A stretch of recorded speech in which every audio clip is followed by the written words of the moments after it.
Thank you, Hank. Good afternoon, water and heritage colleagues from all over the world. I have to say it's a great honor to be part of this wonderful gathering of more than 100 people, but even a greater privilege to be sitting in Stockholm and to be bringing forth India's perspective on this subject today. You know, people say you become more patriotic when you're away from your country, and that is not completely wrong.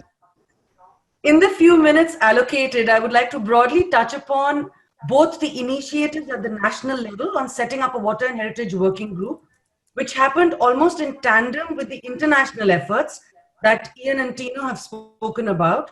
But I would also like to present here how India has been presented at the various ICOMOS related initiatives around the world. So though many of us have been actively involved with water issues at a national and international level, let me begin with how this journey started for many of us who are also present today on this meeting within the ICOMOS fold.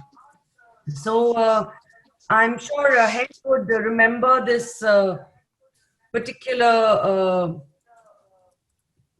time where in 2017, as part of the ICOMOS General Assembly, along with the role of the co-chair of the Scientific Symposium on Heritage and Democracy, I also set up a case study kiosk with some other colleagues on water-related good practice case studies. Many of the colleagues who were water warriors within ICOMOS were part of the audience, including Henk and many other colleagues. So this is actually where, this journey of many of us in India started within water and heritage, besides the work that many of us had been doing for a long time.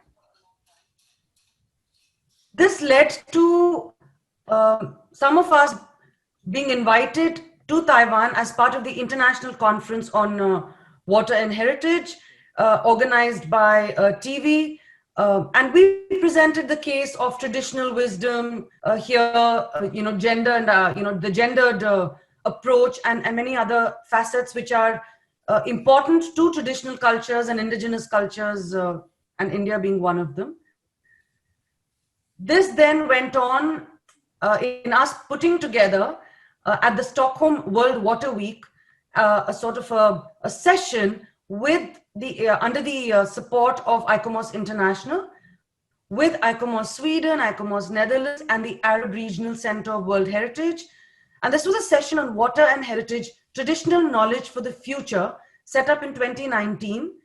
I thought this was a very important point in this journey because here we were a minority amongst engineers, ecologists, and people talking about WASH, saying that the pivot of how water will be and the status of water and water systems will be in the future should be centered and would be centered on community and community wisdom. And this actually started a very interesting journey within the World Water Week, because we got invited again by UNESCO, IHP, and the Stockholm International Water Institute to put together a proposal this year, but unfortunately the Water Week did not take place. However, last year itself, the World Water Week session was followed through with a session at the India Water Week a month later.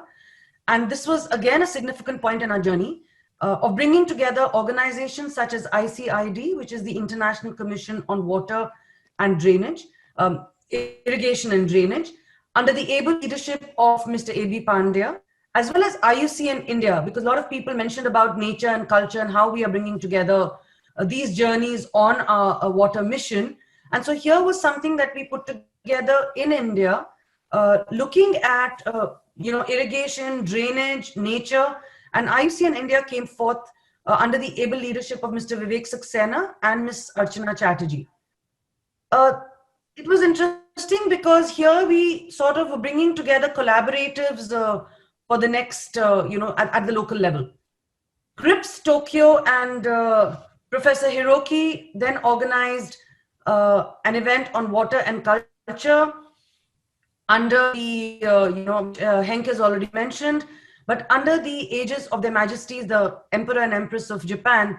This meeting was another important point on our journey, where we showcased India, but I thought what was very important was that here was water and culture being given importance at the uppermost levels of the political realm, as well as this was also creating, an awareness which many of the speakers brought forth about traditional and spiritual impact of water. So it wasn't just the India point being presented, but I thought many other cultures and many other speakers brought forth the point that we were trying to make on, the spiritual realms and the cultural realms of water, which should be leading the way.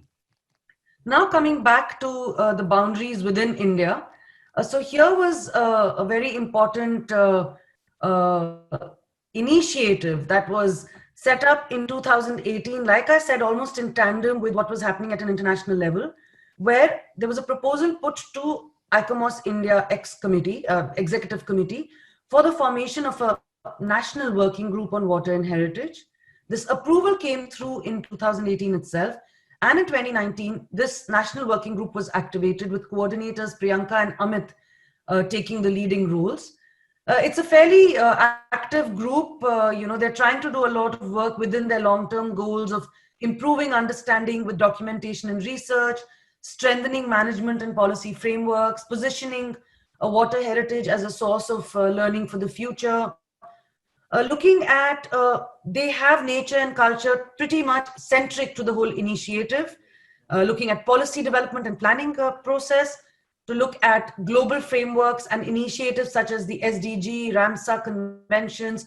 So essentially, connecting the global and the local initiatives.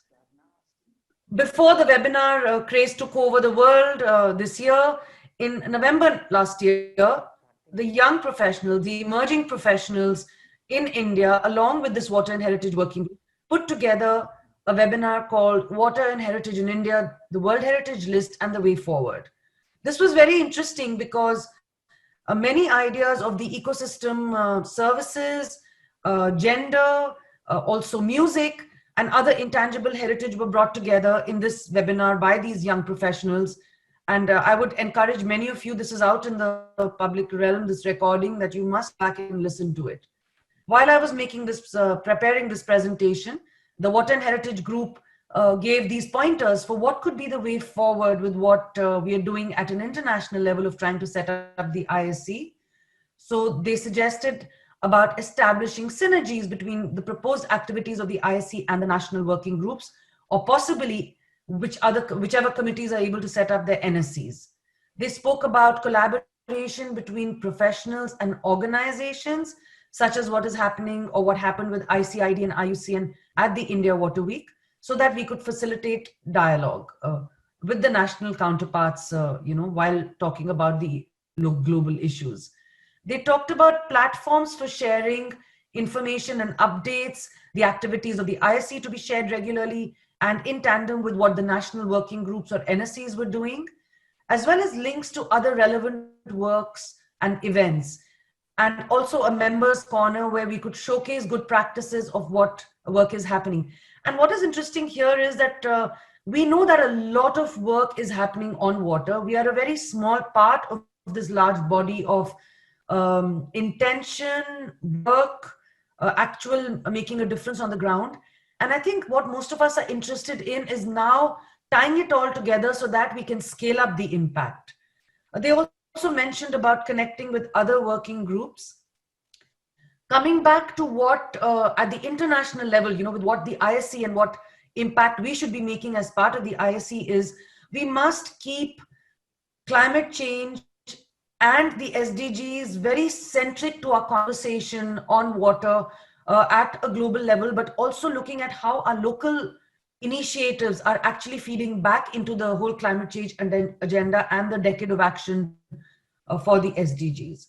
But I would like to end where I think many comments in the chat box were also going this direction, which is, let us here today remember that, it is community-led local action, and it's good practice projects led by these communities, led by children, led by youth, led by women, led by a lot of NGOs in India, which we need to now take into international forums to, like I said, scale up these discussions and show that that is where the real knowledge and wisdom resides. So thank you very much for this opportunity.